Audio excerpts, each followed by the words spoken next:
दूसरा तवारीख बाब नंबर 31। पूरे यहूदा में बुत परस्ती का खात्मा। ईद के बाद जमात के तमाम इसराइलियों ने यहूदा के शहरों में जाकर पत्थर के बुतों को टुकड़े टुकड़े कर दिया। यसीरत देवी के खंभों को काट डाला, ऊंची जगहों के मंदिरों को ढहा दिया और गलत कुर्बान गाहों को खत्म कर दिया। जब तक उन्होंने ये काम यहूदा, बिन्यामीन, इफ्राइम और मनसी के पूरे इलाकों में तकमील तक नहीं पहुंचाया था, उन्होंने आराम न किया। इसके बाद वो सब अपने अपने शहरों और घरों को चले गए। रब के घर में इंतजाम की इसलाह। हिजकिय्याह ने इमामों और लावियों को दोबारा खिदमत के वैसे ही गिरोहों में तकसीम किया जैसे पहले थे। उनकी जिम्मेदारियां बसम होने वाली और सलामती की कुर्बानियां चढ़ाना, रब के घर में मुख्तलिफ किस्म की खदमात अंजाम देना और हमदोसना के गीत गाना थी। जो जानवर बादशाह अपनी मिल्कियत से रब के घर को देता रहा, वो बसम होने वाली उन कुर्बानियों के लिए मुकर्रर थे जिनको रब की शरीयत के मुताबिक हर सुबह शाम, सिबत के दिन, नए चांद की ईद और देगर ईदों पर रब के घर में पेश की जाती थी। हिजकिय्याह ने यरूशलेम के बाशिंदों को हुक्म दिया कि अपनी मिल्कियत में से इमामों और लावियों को कुछ दें, ताकि वो अपना वक्त रब की शरीयत की तकमील के लिए वक्फ कर सकें। बादशाह का ये ऐलान सुनते ही इसराइली फराग दिली से गला, अंगूर के रस, जैतून के तेल, शहद और खेतों की बाकी पैदावार का पहला फल रब के घर में लाए। बहुत कुछ इकट्ठा हुआ क्योंकि लोगों ने अपनी पैदावार का पूरा 10वां हिस्सा वहां पहुंचाया। यहूदा के बाकी शहरों के बाशिंदे भी साथ रहने वाले इसराइलियों समेत अपनी पैदावार का 10वां हिस्सा रब के घर में लाए। जो भी बैल, भेड़, बकरियां और बाकी चीजें उन्होंने रब अपने खुदा के लिए वक्फ की थी, वो रब के घर में पहुंची, जहां लोगों ने उन्हें बड़े ढेर लगाकर इकट्ठा किया।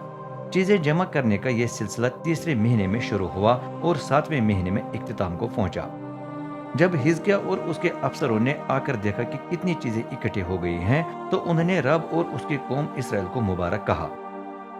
जब हिजकिय्याह ने इमाम और लावियों से इन ढेरों के बारे में पूछा, तो सदू के खानदान का इमाम अजम उजरिया ने जवाब दिया, जब से लोग अपने हदिया यहाँ ले आते हैं, उस वक्त से हम जी भर कर खा सकते हैं, बल्कि काफी कुछ बच भी जाता है, क्योंकि रब ने अपनी कौम को इतनी बरकत दी है कि ये सब कुछ बाकी रह गया है।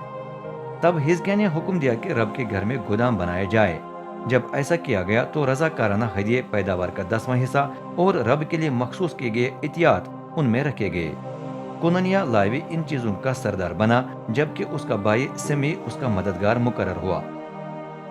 इमाम आजम उजरिया रब के घर के पूरे इंतजाम का सरदार था, इसलिए हिजकिय्याह बादशाह ने उसके साथ मिलकर 10 निगरान मुकर्रर किए जो कोननिया और सिमी के तहत खिदमत अंजाम दे।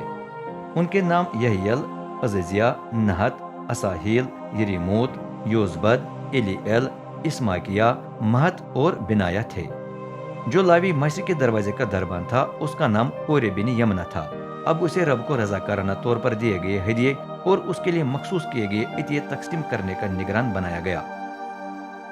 आदन, मनयमीन, यशुआ, समैया, अमरिया और सकनिया उसके मददगार थे। उनकी जिम्मेदारी लावियों के शहरों में रहने वाले इमामों को उनका हिस्सा देना थी। बड़ी वफादारी से वो ख्याल रखते थे कि खिदमत के मुख्तलिफ गिरोहों के तमाम इमामों को वो हिस्सा मिल जाए जो उनका हक बनता था, खा वो बड़े थे या छोटे। जो अपने गिरवा के साथ रब के घर में खिदमत करता था, उसे उसका हिस्सा बराह रास्त मिलता था। इस सिलसिले में लावी के कबीले के जितने मर्दों और लड़कों की उम्र 3 साल या इससे जायद थी, उनकी फहरिस्त बनाई गई। इन फहरिस्तों में इमामों को उनके कुंभों के मुताबिक दर्ज किया गया। इसी तरह 20 साल या इससे जायद के लावियों को उन जिम्मेदारियों और खिदमत के मुताबिक जो वो अपने गिरोहों में संभालते थे, फहरिस्तों में दर्ज किया गया। खानदानों की औरतें और बेटे बेटियां छोटे बच्चों समेत भी इन फहरिस्तों में दर्ज थीं। क्योंकि उनके मर्द वफादारी से रब के घर में खिदमत करते थे, इसलिए ये देगर अफराद भी मखसूस व मुकद्दस समझे जाते थे। जो इमाम शहरों से बाहर उन चरागाहों में रहते थे जो उन्हें हारून की औलाद की हैसियत से मिली थी, उन्हें भी हिस्सा मिलता था। हर शहर के लिए आदमी चुने गए जो इमामों के खानदानों के मर्दों और फहरिस्त में दर्ज तमाम लावियों को वो हिस्सा दिया करें जो उनका हक था। हिजकिय्याह बादशाह ने हुक्म दिया कि पूरे यहूदा में ऐसा ही किया जाए। उसका काम रब के नज़दीक अच्छा, मुनसिफाना और वफादाराना था। जो कुछ उसने खुदा के घर में इंतजाम दोबारा चलाने और शरीयत को कायम करने के सिलसिले में उसके लिए वो पूरे दिल से अपने खुदा का तालिब रहा। नतीजे में उसे कामयाबी हासिल हुई।